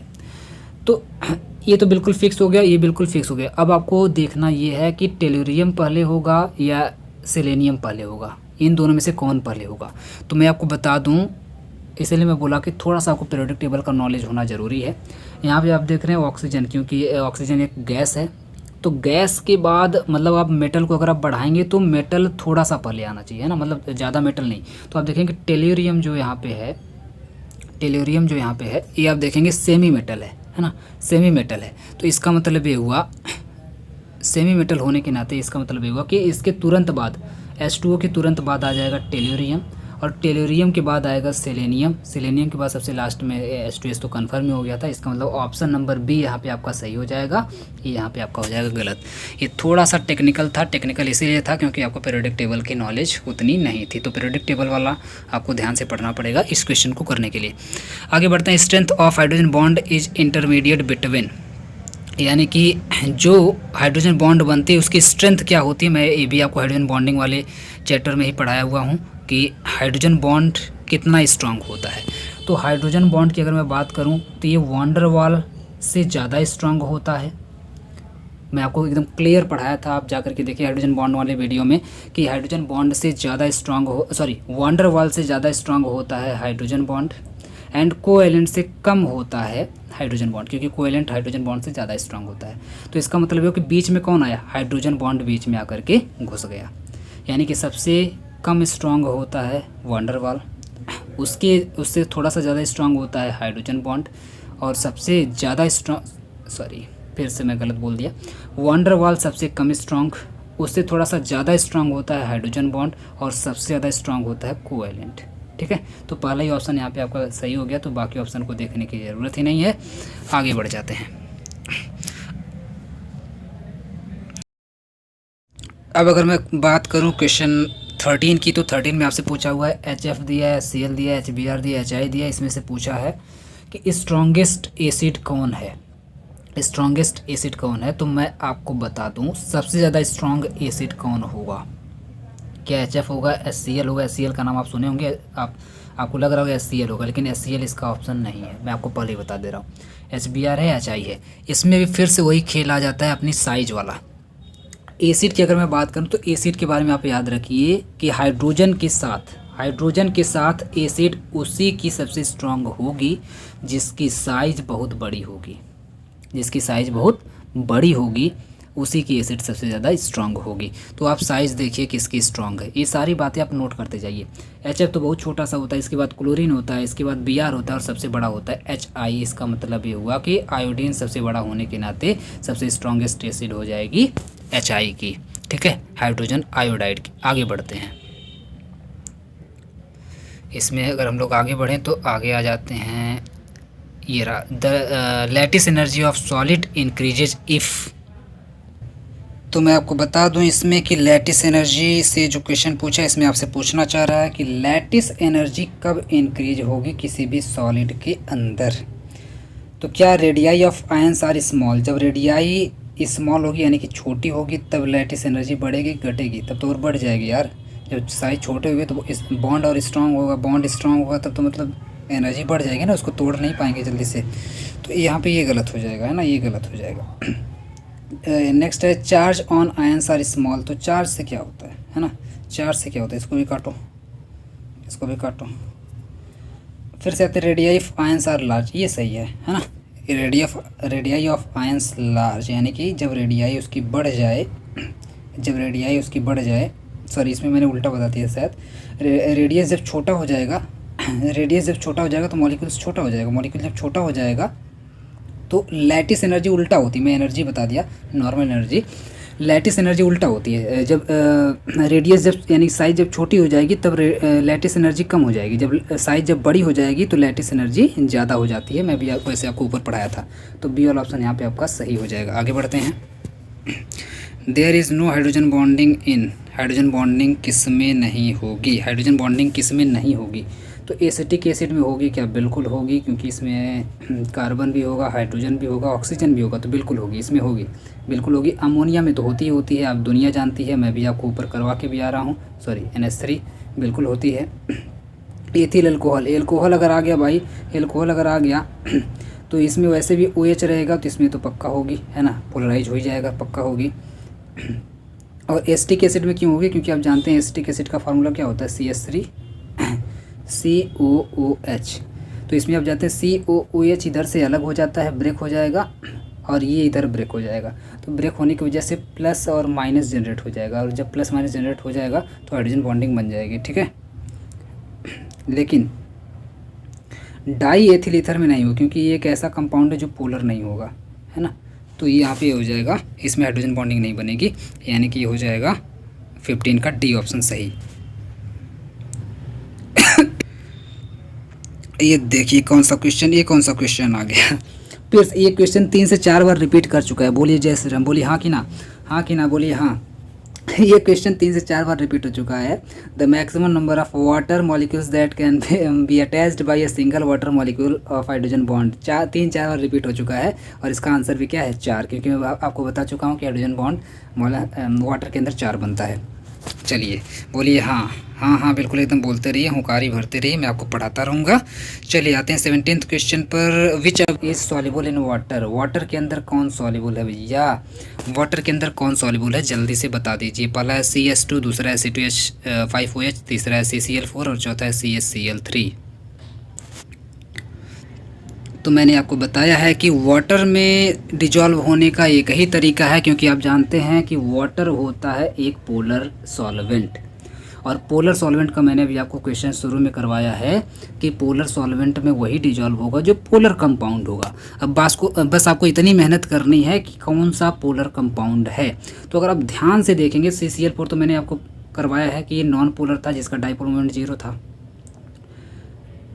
चलिए एक ऑप्शन आपका कट गया। बाकी अगर इसमें अगर आप देखेंगे तो क्लोरीन है, और क्लोरीन है, हाइड्रोजन है, तो पक्का इसका डाइपोल मोमेंट रहेगा, यानी कि ये पोलराइज हो जाएगा, है ना। और अगर आप देखेंगे इसमें ये वाले ऑप्शन में तो कार्बन सल्फाइड है, तो इसमें भी अगर आप ध्यान से देखेंगे तो ये तो नॉन पोलर हो जाएगा ना, इसको भी कट गया। ये 2 ऑप्शन तो बिल्कुल कट गए। अब आपको अगर कन्फ्यूजन क्रिएट होगी ना, सिर्फ 2 ऑप्शन में क्रिएट होगी, बी एंड डी में कौन सा सबसे अच्छा डिजॉल्व होगा। तो अब आप अगर ध्यान से देखेंगे तो बोलेंगे सर ये भी तो पोलराइज हो जाएगा और ये भी हो जाएगा। तो अब आप इस बात से डिसीजन लीजिए कि चलिए पोलर तो मान ली पोलर है, अब आप इस बात से डिसीजन लीजिए कि वाटर में वही डिजॉल्व होगा जो हाइड्रोजन बॉन्डिंग बना पाएगा वाटर से, और हाइड्रोजन बॉन्डिंग क्लोरीन नहीं, उससे भी बेस्ट बनाएगा ऑक्सीजन यहाँ पर। तो ये वाला ऑप्शन यहाँ पे आपका हो जाएगा सही, क्योंकि आप जानते हैं फ़ोन कॉल के ट्रिक के अकॉर्डिंग ये रहा फ़ोन कॉल, और ये यहाँ पे आता है ऑक्सीजन दूसरे नंबर पर। दूसरे नंबर की ब्यूटी है ऑक्सीजन, तो ऑब्वियस सी बात है ये बनाएगी सबसे बढ़िया इस हाइड्रोजन बॉन्ड। तो ये वाला बी वाला यहाँ पे आपका ऑप्शन हो जाएगा सही। आगे बढ़ते हैं। द वीकेस्ट हाइड्रोजन बॉन्ड पूछा है, सबसे वीकेस्ट। सेम क्वेश्चन को अभी रिपीट किया था ऊपर, लेकिन वहाँ पे पूछा था स्ट्रॉन्गेस्ट पूछा था, अभी आपसे वीकेस्ट पूछा। अगर स्ट्रॉन्गेस्ट पूछता तो आप बताइए कौन सा ऑप्शन सही होगा, जल्दी बोलिए, हाँ बोलिए, जल्दी बोलिए, कमेंट करिए। तो बी वाला ऑप्शन मैं अभी आपको करवा के आ रहा हूँ। अगर आपसे पूछता स्ट्रॉन्गेस्ट तो आपका यहाँ पे बी ऑप्शन सही हो जाता है, यानी कि फ्लोरीन वाला, ये सबसे स्ट्रॉन्ग हाइड्रोजन बॉन्डिंग बनाता। लेकिन आपसे उल्टा पूछा है सबसे वीक कौन बनाएगा, सबसे वीक कौन बनाएगा। तो फिर से वही फ़ोन कॉल का आप लगा दीजिए ट्रिक, फिर से लेके आइए अपने पीरियोडिक टेबल की खूबसूरती को लेकर के आइए। ये रही हमारे पीरियोडिक टेबल की कुछ बहुत बढ़िया खूबसूरती, टॉप मोस्ट खूबसूरती रही, जिसमें फ्लोरीन सबसे ज़्यादा खूबसूरत, मीन सबसे बढ़िया हाइड्रोजन बॉन्डिंग, इसके बाद ऑक्सीजन, इसके बाद नाइट्रोजन, इसके बाद क्लोरीन। तो अब आप खुद ही देख लीजिए कि कौन बनाएगा। फ्लोरीन वाला ऑप्शन कट कर दीजिए, पहले नंबर पर है। ऑक्सीजन वाला ऑप्शन कट कर दीजिए, दूसरे नंबर पर है। ऑक्सीजन वाला ऑप्शन आप कट कर दीजिए, दूसरे नंबर पर है। इसका मतलब आएगा तीसरे नंबर पर जो बनाएगा वो आएगा ये, यानी कि सबसे वीकेस्ट होगा सी वाला ऑप्शन। चलिए अब आ जाते हैं नेक्स्ट क्वेश्चन पर। Born Haber cycle is devised to determine, एकदम ये भी देखिए क्वेश्चन कई बार रिपीट कर चुका। बॉर्न हैबर साइकिल किसके लिए होता है, तो सिर्फ एक ही चीज़ है, lattice energy. Born Haber cycle, इसको रट लीजिए। ये या तो क्वेश्चन में देगा तो ऑप्शन में रहेगा लैटिस एनर्जी, अगर क्वेश्चन में लैटिस एनर्जी रहेगा तो ऑप्शन में रहेगा बॉर्न हैबर साइकिल। चलिए आगे बढ़ते हैं। Which of the following is the weakest acid, weakest acid कौन रहेगा। अभी मैं आपको इसका उल्टा क्वेश्चन आपको करवा के आ रहा हूँ कि अगर मैं हाइड्रोजन के साथ अगर मैं एसिड की बात करूँ, तो सबसे स्ट्रॉन्गेस्ट एसिड वो होती है जिसकी साइज सबसे बड़ी होती है, इसका मतलब HI हो जाता, इसका आंसर HI हो जाता, हाइड्रोजन आयोडाइड हो जाता सबसे स्ट्रॉन्गेस्ट एसिड। अब उसी का आप उल्टा कर लीजिए, जब आप उसी का उल्टा कर लेंगे तो इसका मतलब HF यहाँ पे सबसे वीकेस्ट एसिड हो जाएगी, यानी कि ये वाला ऑप्शन आपका सही हो जाएगा। ठीक है, अगर आप लोग ट्रिक नोट किए होंगे तो आप आराम से कर ले जाएंगे। तो मेरे ख्याल से ये इतने रहे क्वेश्चन, 20 क्वेश्चन इसमें और कुछ क्वेश्चन उसमें थे। तो ये रहे कुछ आपके क्वेश्चन जो मैंने यहाँ पे आपको करवाए हैं। ये रहे कुछ ऑब्जेक्टिव क्वेश्चन, इसी में से यूनिट फर्स्ट में से मेरे ख्याल से इससे बाहर तो नहीं जाना चाहिए। हाँ, कुछ क्वेश्चन हो सकता है आपको अगर अलग से बने तो बस पैटर्न मतलब क्वेश्चन का लैंग्वेज चेंज हो सकता है या कोई अलग कंपाउंड रख सकता है, लेकिन जो मैंने आपको पैटर्न पे जो मैंने आपको सॉल्व करवाया है, ये अगर आपको पैटर्न आपके दिमाग में घुस गया तो मान करके चलिए कि आपका एक भी क्वेश्चन गलत नहीं होगा। आपका एक भी क्वेश्चन नहीं गलत होगा अगर आप लोग पैटर्न को सीखे होंगे कि कैसे मैं आपको सॉल्व करके बता रहा था तब, अदरवाइज़ तो गलत होगा ही होगा। ठीक है, और जो लोग क्लास किए हैं उनका तो मतलब मुझे नहीं लगता कि कोई भी क्वेश्चन छूटना चाहिए, पहली बात।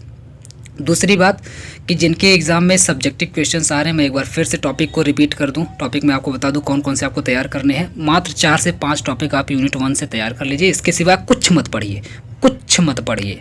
फजान रूल पढ़ लीजिए, हाइड्रोजन बॉन्डिंग पढ़ लीजिए, डाइपोल मोमेंट पढ़ लीजिए, लैटिस एनर्जी पढ़ लीजिए, पोलराइजिंग पावर पढ़ लीजिए, और एक और पढ़ लीजिए वान डर वाल्स फोर्स पढ़ लीजिए, बस। इसके अलावा कुछ मत पढ़िए, चले जाइए, ऐसे मुंह उठाइए चले जाइए, मुंह उठाइए चले जाइए और जाकर के आराम से एग्ज़ाम देके चले जाइए। ठीक है, तो चलिए फिर उम्मीद करते हैं कि आपको वीडियो बहुत ही पसंद आया होगा और आप लोग बहुत कमेंट किए होंगे। हालांकि लाइव नहीं था तो मैं आपका कमेंट देख नहीं पाया, लेकिन मैं बाद में आपके सारे कमेंट देखूंगा, तो उम्मीद करूंगा आप लोग कमेंट बहुत ज़्यादा करेंगे। और इसके बाद आपको कौन सी यूनिट चाहिए, पहले अगर आपको कोई यूनिट चाहिए या मैं सीरियल वाइज ही पढ़ाता चलूँ, यूनिट 2 पढ़ाऊँ, यूनिट 3 पढ़ाऊँ, इसके बारे में मुझे थोड़ा सा सजेस्ट करिएगा कि मैं सीरियल वाइज चलूँ या फिर अगर आपको कोई यूनिट ज़्यादा परेशान कर रही है तो उस यूनिट का वीडियो मैं पहले आपको बना दूँ। ठीक है, तो चलिए फिर मिलते हैं नेक्स्ट वीडियो में, तब तक के लिए बहुत बहुत धन्यवाद।